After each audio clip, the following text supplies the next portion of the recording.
Break down Turkey's role in fighting Daesh and what the defeat of the terror group in northern Syria could mean for the region. I'm joined now by Alexey Khlebnikov, who's a political analyst at the Russian International Affairs Council in Moscow, and Aylin Unver Noi, who's an associate professor of international relations at the Istinye University in Istanbul. Thank you very much, both of you, for joining us here.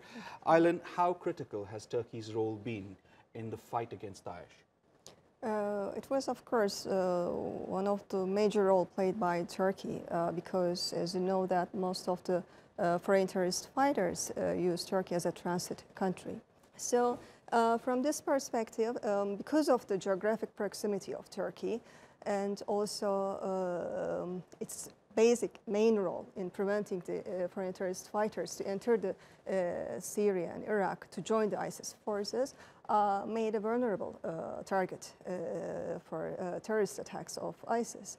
As you know that between especially 2015 and 2017, there was Turkey was hit by a wave of terrorist attacks, especially major cities. In many instances, Turkey has been a victim of Daesh terrorism as one well. of the major victims of Daesh. But we wanted to get on some specifics.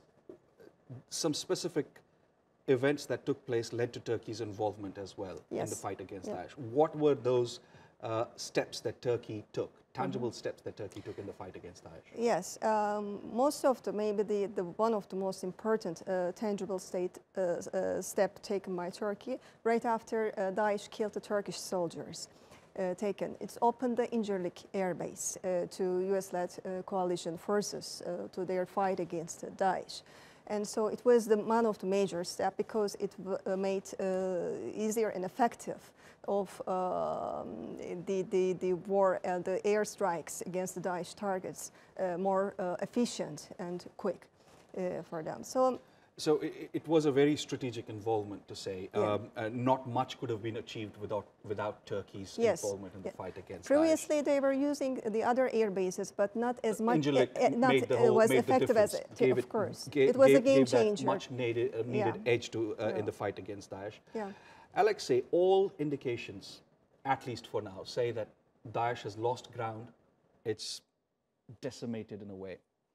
Will it still be a threat? Well, the tricky thing about all radical ideologies that until ideology exists, I mean, the threat exists. So physical elimination and losing the ground in Syria or Iraq or elsewhere does not guarantee that this threat of Daesh ideology ceases to exist. For example, for several years now, Daesh fighters are moving to Afghanistan and to Libya, where they found more safe haven than in Syria, especially since 2015, when Russia joined the military forces on the ground, as Turkey did, and US-led anti-ISIS coalition. So definitely that is not the end, but if we look at this picture, particularly in Syria, from the angle of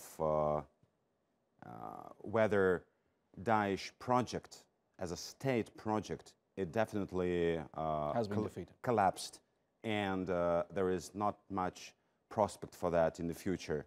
But definitely the geographical boundaries, ideological threat, remains. Remains. So we do need a post-Daesh strategy as well. Where do you think Turkey fits in that? Yes, as I told you before, it's still an important country in terms of preventing, because there will be still the propaganda of Daesh in the post-Daesh area as well, because the remaining Daesh wives, children, and the ideology is there. And so there are too many things that should be done.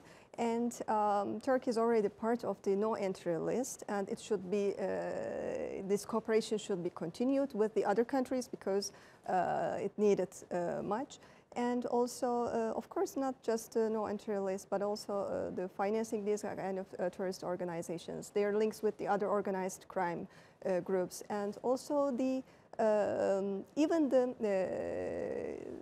reconstruction of Syria and also reconstruction of in Iraq after in the areas liberated from the Daesh is important, because we should also look at the conditions which created the Daesh: bad governance, corruption, weak local authorities, and also the rising sectarianism and the conflict between this sectarian.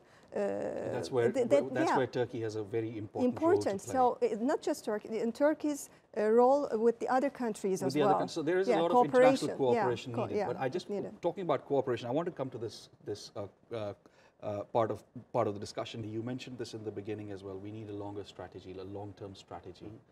Daesh might be decimated geographically, but ideology needs to be countered. So how do you think all the coalition partners and Turkey, part of it, coming together to counter that threat? Well, that's the major issue, the major obstacle is that all actors involved in the conflict in Syria supporting different groups and pursuing different interests. With that, until you have a common ground, you cannot start cooperating. Look, even in this Astana format where Russia, Turkey, and Iran are present, these three countries, they also have quite a lot of differences, and they have quite a lot of even disagreements on different issues inside Syria. So even if these three partners cannot find a common ground or reach a breakthrough on the Syrian conflict, so I think it's too early to talk or to say that that something should be done in order to create this long-term anti-Daesh strategy. What needs to be done in the first place is to find at least to get closer to political solution in Syria and to get done with Idlib issue and east of Euphrates. Do you agree to that, Dr. Aylin? Yes, actually, Turkey made a good job in Jarablus because it defeated ISIS there. And also, after it liberated the Jarablus from the ISIS, it rebuilt the city, and which made the Syrian refugees, more than 300,000 refugees, went back to their territory and started to live there. So this was a good model achieved. As I told you, of course, the political solution and all they find a common ground between the powers involved in the Syrian crisis is important, but also the burden sharing, of course, is important too, because not that it's just finished at the political end of the political crisis, but also the reconstruction of these regions also becoming important. But also it's part of this common ground, because people who doesn't support the regime, who will not also provide support to and financial aid to the regime. Interesting points. So that's the problem. That will be the next problem we will face in Syria. After the military stage, you will be over. The political stage will come at the forefront. And if it goes on, and then the revival of Daesh or Daesh kind terrorist organization will be possible. So there is need for a long-term strategy. There's need for international cooperation. Yeah. Dr. Aylin, Alexey, thank you very much. Thank you.